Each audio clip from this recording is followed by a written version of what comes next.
चलो देखो एक्सरसाइज 6.3 सवाल नंबर पहला। देखो सवाल नंबर पहला में क्या बोले कि बताइए कि दी गई आकृति में, मतलब ऐसे बहुत सारा दिया गया आकृति। यहाँ पर हमसे पहला सवाल उतारे हैं, इसका दूसरा तीसरा बनाएंगे। बोले दी गई आकृति में त्रिभुज के युगों में से कौन कौन से युग्म समरूप है, हमको बताना कौन कौन सा समरूप है। उस समरूपता कसौटी को लिखिए, मतलब जिससे समरूप हो रहा है वो भी लिखना है, जिसका प्रयोग आपने उत्तर देने में किया तथा साथ ही समरूपता त्रिभुज के सांकेतिक रूप में व्यक्त करे और उसको को लिखना है किस प्रकार समरूप है। तो देखो समरूप होने के लिए क्या चाहिए, कौन कौन सा हम लोग ऊपर में पढ़े थे, ए मतलब तीन अगर एंगल बराबर हो, किसी दो त्रिभुज के अगर तीन एंगल बराबर हो तो वो त्रिभुज क्या होते हैं, समरूप होते हैं। साथ में अगर सिर्फ दो को भी एंगल बराबर रहेगा तो भी त्रिभुज क्या होगा, समरूप होगा। या तीन को भुजा समानुपाती है, एस एस एस, तो भी त्रिभुज क्या होगा, समरूप होगा। या दो समानुपाती भुजा के बीच का एंगल अगर बराबर हो तो भी त्रिभुज क्या होगा, समरूप होगा। तो समरूप होने के लिए मेरे पास चारों कसौटी, इन्हीं चारों में से किसी ना किसी का हम लोग प्रयोग करेंगे। चलो हम लोग देखते हैं। जैसे यहाँ पर दिया गया आकृति में कि त्रिभुज ए बी सी है, एक त्रिभुज पी क्यू आर है। इन दोनों में देखो ए 60 है तो पी भी कितना है, बी 80 है तो क्यू कितना है, सी 40 है तो आर, मतलब संगत कोण यहाँ पर क्या दे रहा है, बराबर। जब संगत कोण बराबर दे रहा है मतलब ये त्रिभुज किससे समरूप हो जाएगा, ए से समरूप हो जाएगा ना।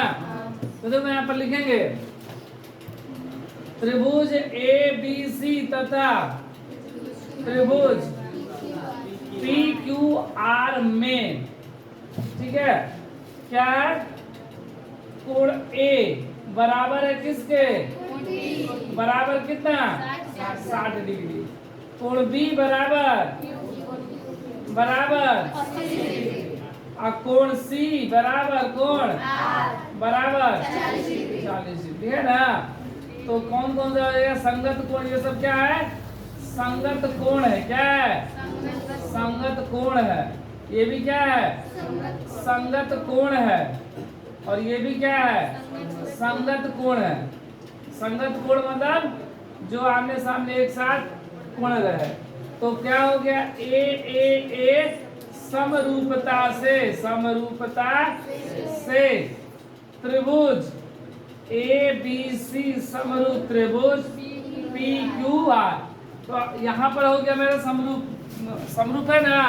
तो समरूप बोला है ना कि दी गई आकृति में सब कौन सा समरूप है, तो ये समरूप है। कैसे है, तो ए समरूपता से कौन सा दो त्रिभुज है, त्रिभुज ए बी सी और त्रिभुज पी क्यू आर। चलो अब हम लोग बनाएंगे दूसरा। चलो देखो दूसरा सवाल। अब हमको बताना है कि ये त्रिभुज समरूप है कि नहीं। पहला हम लोग का बना कैसे से, ए समरूपता से, वहां पे तीनों संगत कोण बराबर था। अब यहाँ पर हम लोग देख रहे हैं कि क्या दिया गया है, यहाँ पे तो कोण बराबर नहीं दिया गया, क्या दिया गया है, भुजा दिया गया। आप देख रहे हैं कि भुजा समानुपाती है कि नहीं। अगर भुजा समानुपाती होगा, वो भी कौन सी भुजा, संगत भुजा समानुपाती होगा तो होगा, और नहीं तो नहीं होगा। तो देखो यहाँ पर दो है, तो इसका जैसे वहां पर तो पहले था ना कि ऊपर ए था तो पी बराबर था सामने सामने, लेकिन यहाँ पर ऐसा कुछ नहीं। यहाँ पर दो है तो चार कहाँ पर है, नीचे है। तीन है तो यहाँ पर 6, अढ़ाई है तो 5, 2 दूना 4, 3 दूना 6, अढ़ाई दूना 5, मतलब सब में किसका दोगुना है, सबका दुगना है ना। अब वो कैसे है, ये समानुपाती है कि नहीं, ये पहले देख लिया जाए। तो देखो ए बी कितना है, 2 है, और क्या है, क्यू आर ये क्या है, 4 है। 2 बटा में 4 कितना हुआ, 1 बटा में 2। ये बी सी कितना है, अढ़ाई है, और 5 किसका है, पी आर का। तो ये कितना, अढ़ाई, और ये कितना है 5, अढ़ाई दूना 5, 1 बटा 2, ठीक है ना। 2.5 मतलब अढ़ाई। अब क्या है, एसी कितना, 3, तो किसके बराबर रहेगा, पी क्यू का। तो 3 बटा में 6, 3 दूना 1 बटा 2। ये तीनों तो आ रहा है, लेकिन त्रिभुज में सेट होगा कि नहीं, त्रिभुज का नाम हमको लिखना होगा। तो देखो सबसे पहले त्रिभुज हम लोग क्या लिख ले रहे हैं, ए बी सी तथा त्रिभुज। अब कौन सा त्रिभुज लिखेंगे, ध्यान देना। अब यहां पर अगर हम लोग लिख दे कि पी क्यू आर तो कभी नहीं होगा। देखो ए बी, अगर मान लो यहाँ पे लिख दिया हम लोग पी क्यू आर, एकदम आसानी से ही हमको दिखाई दे रहा है ए बी सी, अब पी क्यू आर। अगर ऐसा लिख रहे हैं ए बी, तो ए बी के बट्टा में क्या होना चाहिए, पी क्यू, लेकिन यहाँ पे क्या दिया है, क्यू आर। इसका मतलब ये त्रिभुज नहीं होगा। कौन सा त्रिभुज होगा, यहाँ पर होगा क्यू आर पी। देखो ए बी तो क्यू आर आ गया, बी सी तो पी आर या आर पी, ए सी तो पी क्यू। तो ये दोनों त्रिभुज होगा ना त्रिभुज। और ये दोनों त्रिभुज में क्या है, भुजा समानुपाती, मतलब त्रिभुज जो ऐसे है इसको पलट के ऐसे रखा गया है इस तरह। रियल में इस तरह रहेगा त्रिभुज, यहाँ पर हो जाएगा 4 और ये हो जाएगा Q, ये हो जाएगा R और ये हो जाएगा P। देखो ये QR 4 हो गया और PR 5 और ये PQ 6। अब देखो ऐसे ना, 2 दूना 4, 2 दूना 5, 3 दूना 6। तो इसी त्रिभुज को था, लेकिन इसको पलट दिया था ऐसे, लेकिन रियल में ऐसे रहेगा तो ये होगा ऐसे, ये आकृति चलो रहने ही दे रहे हैं। अब देखो यहाँ पर हम लोग कौन सा ये लगा, तीनों भुजा समानुपाती ना, तो कौन सा लगेगा, तीनों भुजा समानुपाती, तो S S S S S S समरूपता से क्या हो जाएगा, त्रिभुज ए बी सी समरूप त्रिभुज क्यू आर पी। चलो बनाएंगे तीसरा। चला देखो ये तीसरा सवाल हो गया। तो देखो जैसे दूसरा था वहां पर दूसरा में क्या था, भुजा क्या हो गया था, समानुपाती आया था, संगत भुजा समानुपाती। अब इसको हम लोग देख रहे हैं कि संगत भुजा समानुपाती है कि नहीं। तो देखो ये 2 है तो 2 दूना 3 दूना, लेकिन यहाँ पे 2.7 और यहाँ पे क्या है 5, लेकिन 2.5 दूना 5 होता है ना, 27 दूना तो 6 हो जाएगा 5.4। तो अगर यहाँ पर 5.4 रहता तो शायद हो जाता, लेकिन यहाँ तो भुजा समानुपाती नहीं हुआ, तो इसलिए त्रिभुज क्या होगा, समरूप नहीं होगा, क्योंकि कोण दिया नहीं हमको, सिर्फ भुजा दिया गया है। देखो इनको क्या दिया गया है, MP बटा में DE बराबर 2 बटा में 4, 1 बटा में 2, फिर क्या है LP बटा में DF बराबर 3 बटा में 6, 3 दूना 1 बटा में 2, और मेरा क्या है LM बटा में EF बराबर 2.7 बटा में 5। तो ये कटेगा नहीं, मतलब ये समानुपाती नहीं है। यहाँ पर लिख देंगे भुजा समानुपाती नहीं है, इसलिए दोनों त्रिभुज समरूप नहीं है, क्योंकि भुजाएं क्या है, समानुपाती नहीं है, तो त्रिभुज समरूप नहीं होगा। चलो अब हम लोग बना रहे हैं चौथा। चलो देखो ये चौथा, तीसरा बन गया। तो पहला समरूप था ए से, दूसरा था एस से, तीसरा समरूप नहीं है। अब चौथा देखते हैं हम लोग क्या है। तो यहाँ पर देखो, यहाँ पर 2 गो भुजा के बीच का कोण दिया गया है, यहाँ भी 2 गो भुजा के बीच का कोण दिया गया है, मतलब लग रहा है कि SAS लगेगा, लेकिन भुजा समानुपाती होना चाहिए, कोण बराबर होना चाहिए। तो देखो ये 5 है तो 10 है, 5 दूना 10 हो जाएगा, 2.5 दूना 6। 5 सवाल में क्या लिखा गया, हम 6 लिख दिए हैं। 5 लिखा गया कि 6 लिखा गया है, 5 लिखा गया, 6 लिखा गया इस बुक में, इसी बुक में 6 लिख दिया गया, 5 है। चलो 5 है, जो बुक लिए थे उसमें 6 लिख दिया था इसलिए, ठीक है। अब हम लोग देखेंगे ये समरूप है कि नहीं। 6 लिखा है उसको सुधार कर 5 कर लो। तो देखो क्या कौन कौन सी पहले भुजा है समानुपाती, ये MN है, MN किसके है, तो 5 QP के ना, बराबर 2.5 बटा में 5, 2.5 दूना 5, 1 बटा में 2। उसके बाद ml है, क्या है ml, ml बटा में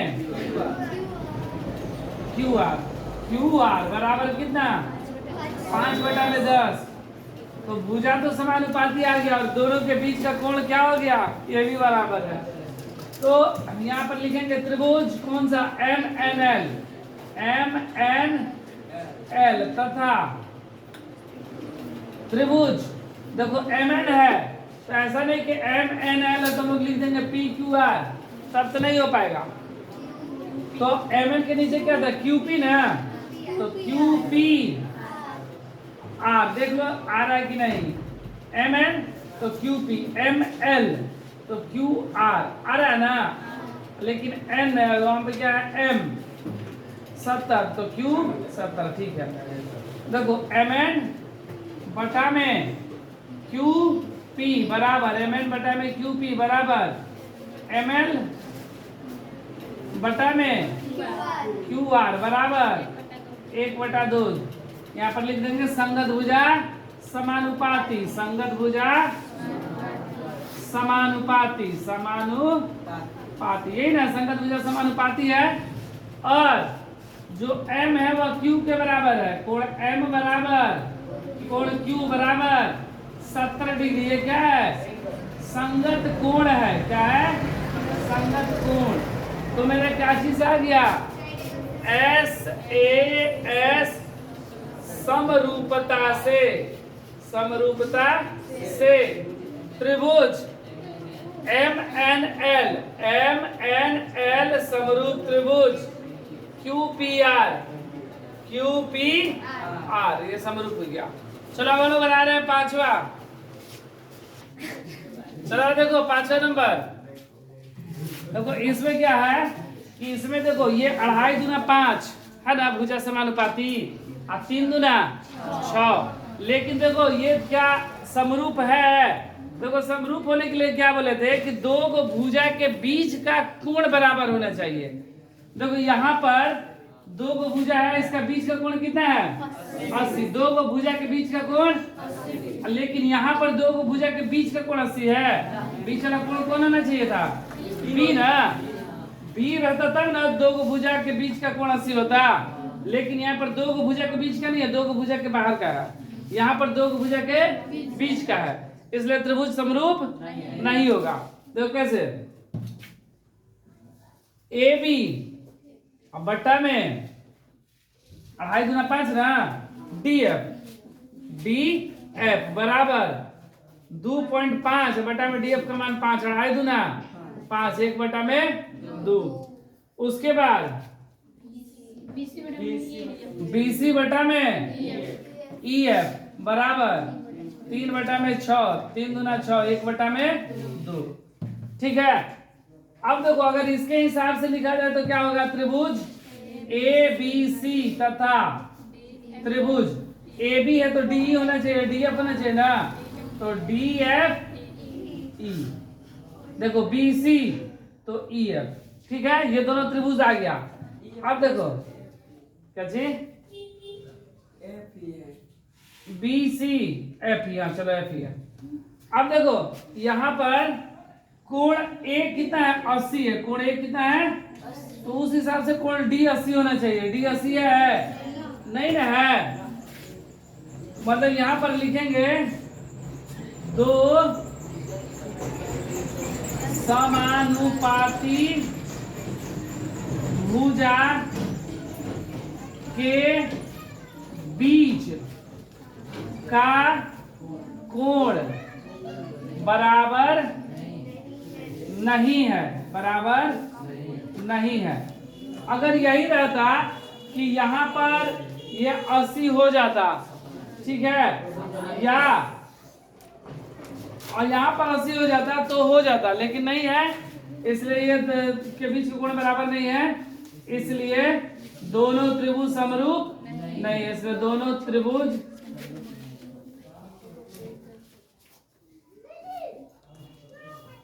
समरूप नहीं है। चलो अब बनाएंगे हम लोग 6 नंबर। चलो देखो सवाल नंबर 6। हमको देखना है कि यह त्रिभुज समरूप है कि नहीं। यहाँ पर देखो ये 80 डिग्री ई है और यहाँ पर पी कितना है 80 डिग्री। ये डी 70 है, 70 इधर नहीं है और यहाँ पर 30 इधर 30 है नहीं। तो देखो हम लोग क्या करते हैं कि पहले कोण का मान निकालते हैं इस त्रिभुज में। त्रिभुज के अंतर कोणों का योग कितना 180 डिग्री। तो 80 और 70 जोड़ेंगे कितना हो गया 150। तो ये कितना जगह है 30, उधर 30 दिया है ना, तो समरूप हो जाएगा ना। तो देखो पहले निकाल रहे कि त्रिभुज डी ई एफ में त्रिभुज के अंतर कोणों का योग 180 डिग्री होता है। कोण डी प्लस कोण ई प्लस कोण एफ बराबर 180 डिग्री। डी का मान ई का मान एफ नहीं पता है, तो ये कितना हो गया 150 डिग्री प्लस कोण एफ बराबर 180। सिर्फ 80 लिखा गया है 180 डिग्री। कोण एफ बराबर 180 माइनस 150 डिग्री, कोण एफ बराबर 30 डिग्री। ठीक है, ये एफ मेरा कितना आ गया 30 डिग्री। अब देखो हम लोग कौन सा लिखेंगे, कौन कौन त्रिभुज है। त्रिभुज डी ई एफ तथा त्रिभुज, अच्छा देखो डी एफ में डी 70 डिग्री है, इधर 70 नहीं कोई दिखाई दे रहा है। चलो ई कितना है मेरा 80, ई 80 है ना, तो 80 यहाँ पर कौन सा है पी है, और पी कहाँ पर है बीच में ना पी। एफ 30 है, एफ 30 है और आर 30 है। एफ कितना है किनारे, ये भी किनारे, क्या बच गया यहाँ पर क्यू। तो त्रिभुज क्यू पी आर में देखा जाए तो जो कोण ई है वह कोण ई 80 है ना, एक मिनट, कोण ई 80 है, हम बीच में लिख दिया ना, गड़बड़ हो गया ना। ई 80 है, ई बीच में है तो पी बीच में होना चाहिए। ठीक है, एफ 30 किनारे है तो आर किनारे, यहाँ पर ठीक था। अच्छा ठीक था ना। कोण ई के बराबर कोण पी बराबर 80 डिग्री क्या है संगत कोण है, संगत कोण। फिर कोण एफ बराबर कोण आर, एफ बराबर आर बराबर 30 डिग्री। ये भी क्या है संगत कोण, संगत कोण। तो ए समरूपता से त्रिभुज डी ई एफ समरूप त्रिभुज क्यू पी आर, ये समरूप हो गया।